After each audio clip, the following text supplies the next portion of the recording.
खरं तर काल महाराष्ट्रासह मराठवाड्यात पावसाने झोडपला आहे। काल महाराष्ट्रभर अनेक जिल्ह्यात अवकाळी पावसाने झोडपल्या असल्याने त्यात मराठवाड्यातील बीड जिल्ह्यात देखील मोठा अवकाळी पाऊस, गारा आणि वादळी वाऱ्याने अनेकांचं मोठं नुकसान झालं आहे।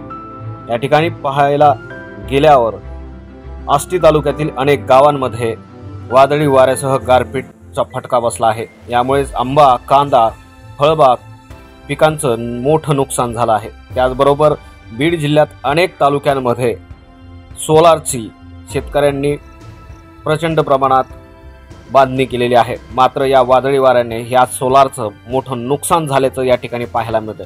लाखोंच्या घरातलं हे नुकसान आता शेतकरी पंचनाम्याची लवकरात लवकर मागणी करत आहे।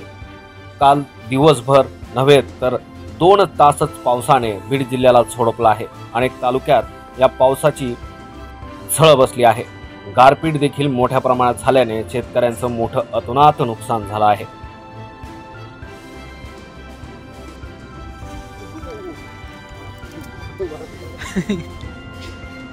चारच्या सुमारास मुसळधार या ठिकाणी गाराचा पाऊस झालेला आहे आणि शेतकऱ्याचं आंब्याचा पीक या ठिकाणी मोसमला आलेला असताना ते सगळं गळीत झालेलं आहे। आंब्याची नुकसान झालेली आहे।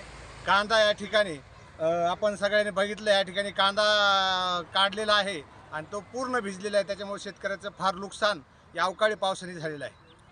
कारखेल, दोयठाण आणि बावी या परिसरामध्ये खूप गाराचा पाऊस झाला आहे आणि खूप या ठिकाणी नुकसान झाले। याचं सरकारने या ठिकाणी दखल घ्यावी आणि योग्य ती या ठिकाणी सरकारने शेतकऱ्याला मदत करावी ही अपेक्षा आहे।